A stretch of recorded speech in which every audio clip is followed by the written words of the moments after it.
क्या आप यकीन करेंगे कि अल्लाह ताला हमारी छोटी सी छोटी दुआ भी कबूल करता है। कभी आपने सोचा कि एक आम सी ख्वाहिश जैसे आज मैं देसी खाना खाना चाहती हूँ, वो भी तहज्जुद के वक्त अल्लाह के सामने रख दी जाए तो वो किस तरह मौजे की सूरत में पूरी हो सकती है। आज मैं आपको ऐसा ही वाक़या सुनाने जा रही हूँ जो मेरा ज़ाती तजुर्बा है, और फिर हम कुरान और हदीस से जानेंगे कि तहज्जुद की दुआ कभी रहेगा नहीं जाती। तो वीडियो को आखिर तक ज़रूर देखिएगा। बिस्मिल्लाहिर्रहमानिर्रहीम। अस्सलाम वालेकुम।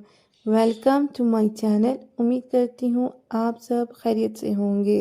आपको शायद मेरी ये बात सुनकर हंसी आए, लेकिन मेरे लिए एक जीता जागता मुआजिज़ा था। कुछ दिन पहले मेरे दोस्तों ने एक शानदार कॉन्टिनेंटल और चाइनीज स्टाइल रेस्टोरेंट पर मुलाकात का प्रोग्राम बनाया, लेकिन मैं तो देसी खानों की दीवानी हूँ। सालन, रोटी और कौरमा मेरे दिल को भाते हैं। मैंने बार बार समझाने की कोशिश की कि हम किसी देसी रेस्टोरेंट का इंतखाब करें, लेकिन मेरे दोस्त किसी सूरत मानने को तैयार न थे। आखिरकार दिल में एक ख्याल आया और मैंने रात के आखिरी पहर तहज्जुद के वक्त अल्लाह ताला से दुआ की। या अल्लाह, मेरा दिल किसी देसी खाने की तरफ माइल है। मैं वाकई अंग्रेजी स्टाइल रेस्टोरेंट जाना नहीं चाहती। मेरी छोटी सी ख्वाहिश भी फरमा दे। और सुबहान अल्लाह, कुछ ही देर बाद मेरे एक दोस्त का मैसेज आया कि प्लान बदल गया है, अब हम देसी रेस्टोरेंट जा रहे हैं। मैं हैरान रह गई कि किस तरह अल्लाह ताला ने मेरी इतनी छोटी सी दुआ भी सुन ली। यहाँ से मुझे यकीन हुआ कि चाहे दुआ बड़ी हो छोटी, जब बंदा तहज्जुद में अपने रब के सामने झुकता है तो अल्लाह ताला इसे कभी खाली हाथ नहीं लौटाता।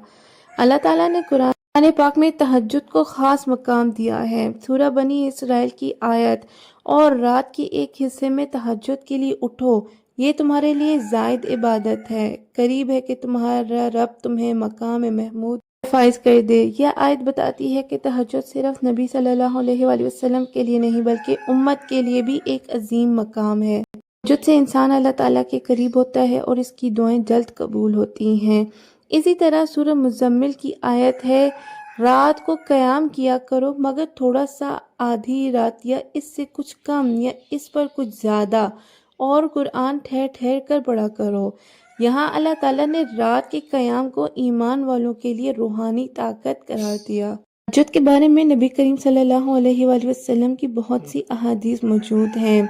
रसूल पाक सल्लल्लाहु अलैहि वसल्लम ने फरमाया, हमारा रब हर रात के आखिरी तिहाई हिस्से में आसमान दुनिया पर नज़ूल फरमाता है और कहता है, कौन है जो मुझसे दुआ करे ताकि मैं उसकी दुआ कबूल करूं? कौन है जो मुझसे मांगे ताकि मैं उसे अता करूं? कौन है जो मुझसे मग़फ़िरत तलब करे ताकि मैं उसे बख्श दूं? हदीस वाज़ेह करती है कि तहज्जुद का वक्त कबूलियत दुआ का बेहतरीन वक्त है। इसी तरह तिरमिज़ी शरीफ की हदीस है जिसमें रसूल पाक सल्लल्लाहु अलैहि वसल्लम ने फरमाया, फ़र्ज़ नमाज़ों के बाद सबसे अफजल नमाज तहज्जुद है। ये इस बात की दलील है कि तहज्जुद इंसान को अल्लाह ताला के करीब ले जाने वाली सबसे बड़ी नफल इबादत है। बाज़ लोग समझते हैं कि सिर्फ बड़ी परेशानियां, बड़े मसाइल के लिए दुआ करनी चाहिए, लेकिन हकीकत यह है कि अल्लाह ताला छोटी छोटी दुआओं को भी कबूल करता है। रसूल पाक सल्लल्लाहु अलैहि वसल्लम ने तिरमिज़ी में फरमाया, अल्लाह ताला से अपनी हर ज़रूरत मांगो, यहाँ तक कि जूते का तस्मा भी टूट जाए तो वो भी अल्लाह से मांगो। यानी कोई दुआ अल्लाह ताला के लिए छोटी नहीं है। हमारा रब हर छोटी बड़ी ख्वाहिश सुनने वाला है। कुरान और हदीस की रोशनी से ये साबित हुआ कि जो लोग तहज्जुद पढ़ते हैं, अल्लाह ताला इनकी रिस्क में बरकत अता करता है। तहज्जुद इंसान के दिल को सुकून देता है। जब सब सो रहे होते हैं और आप अपने रब के सामने खड़े होते हैं तो वो लम्हा दिल के लिए सुकून का ज़रिया होता है। इंसानी ज़िंदगी परेशानियों से भरी होती है। तहज्जुद की नमाज उन परेशानियों को हल करने का ज़रिया बनती है। जैसे ये एक वाक़या, ये एक आम सी ख्वाहिश अल्लाह ताला ने कबूल कर ली। ये इस बात की दलील है कि रब के यहाँ कोई चीज़ छोटी नहीं है। हज़रत उमर बिन ख़त्ताब रज़ी अल्लाह ताला अन्हा फरमाया करते थे, तहज्जुद के वक्त जो सुकून और लज्जत मिलती है वो दुनिया की किसी चीज़ में नहीं मिलती। इमाम हसन बसरी रहमतुल्लाह फरमाते हैं, जो बंदा रात को अल्लाह ताला के हुजूर खड़ा होता है, अल्लाह ताला दिन में इसके चेहरे को नूर से मनव्वर फरमा देता है। तो मेरी प्यारी बहनों, ये मेरा ज़ाती वाक़या आपके साथ एक मिसाल है कि तहज्जुद की दुआ कैसे कबूल होती है। ہم سب کو چاہیے کہ تہجد کو اپنی زندگی کا حصہ بنائیں، چھوٹی بڑی ہر دعا اللہ تعالیٰ سے مانگیں، دل کی ہر خواہش صرف اللہ کے سامنے پیش کریں، دنیاوی خواہش ہو یا آخری ضرورت۔ جب بندہ تہجد میں اللہ تعالیٰ کو پکارتا ہے تو وہ رب کبھی اسے خالی ہاتھ نہیں لوٹاتا۔ آئیے تہیہ کریں کہ آج سے ہم تہجد کی نماز کو اپنی زندگی کا معمول بنائیں گے اور ہر چھوٹی بڑی خواہش صرف اللہ تعالیٰ کے سامنے رکھیں گے۔ یہ تو تھا میرا تجربہ، لیکن سوال یہ ہے کہ آخر تہجد میں دعا کی اتنی طاقت کیوں ہے؟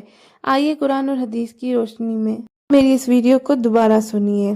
قرآن اور حدیث کی روشنی میں اللہ تعالیٰ رات کے آخری پہر اللہ تعالیٰ کے اپنے بندے کو کس طرح بلاتا ہے اور اس کی چھوٹی بڑی ہر دعا کو کیسے شرف قبولیت پہنچتا ہے، تو میری ویڈیو پوری سنیے گا شروع سے آخر تک۔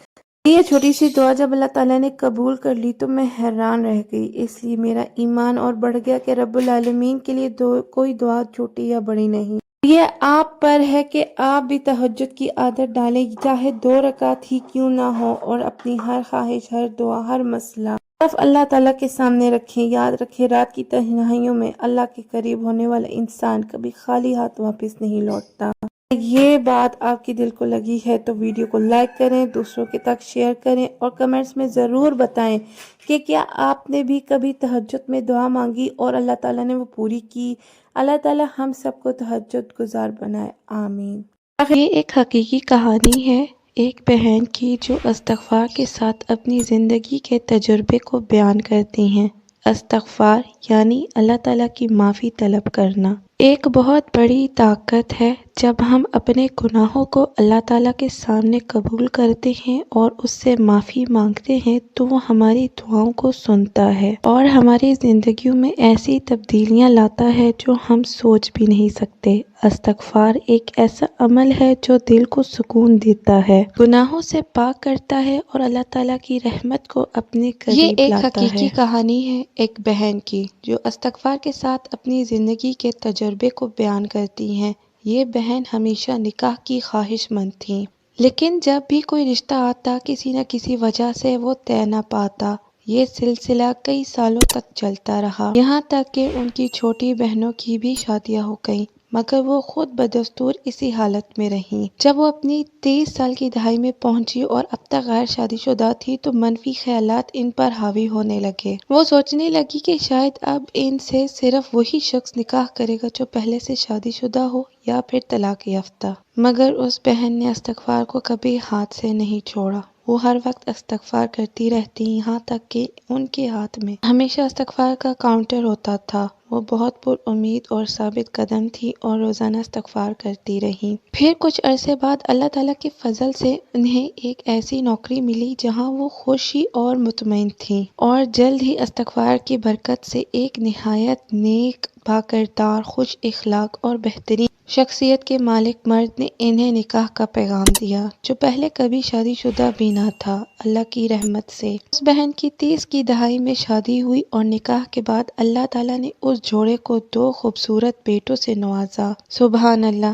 یہ کہانی ان تمام بہنوں کے لیے ایک حوصلہ ہے جو نکاح میں تاخیر کی وجہ سے مایوسی اور غم میں مبتلا ہیں، جو یہ سوچتی ہیں کہ شاید ان کی عمر، حالات یا معاشرتی دباؤ کی وجہ سے ان کی شادی نہیں ہوگی۔ اللہ تعالیٰ نے ہم سے وعدہ کیا ہے اگر ہم اسے یاد کریں گے تو وہ ہمیں یاد رکھے گا۔ اللہ تعالیٰ پر بھروسہ رکھیں، گناہوں سے بچیں اور استغفار کو اپنی زندگی کا مستقل حصہ بنائیں، اور پھر دیکھیں کہ اللہ تعالیٰ کی رحمت کیسے آپ کی زندگی کو بدل دیتی ہے۔ اگر اللہ تعالیٰ پر کامل یقین ہو اور ہم استغفار کی طاقت پر ایمان رکھیں تو اللہ تعالیٰ ہمیں وہ سب کچھ دے گا جس کی ہمیں ضرورت ہے، اور وہ بھی ہماری توقعات سے کہیں زیادہ اچھا۔ یاد رکھیں، اللہ تعالیٰ کا وعدہ ہے اگر ہم اسے یاد کریں گے تو وہ ہمیں یاد رکھے گا۔ اس کی رحمت اور برکتوں سے کبھی مایوس نہ ہو، کیونکہ اللہ تعالیٰ کبھی بھی اپنے بندوں کو تنہا نہیں چھوڑتا۔ اللہ تعالیٰ کی رحمت سے اپنی زندگی کے ہر لمحے کو بہتر بنائیں اور یقین رکھیں کہ اللہ تعالیٰ آپ کی دعاؤں کا جواب دے گا، انشاءاللہ۔ اگر آپ کو میری ویڈیو اچھی لگی ہے تو لائک کریں، چینل کو سبسکرائب کریں اور شیئر کریں۔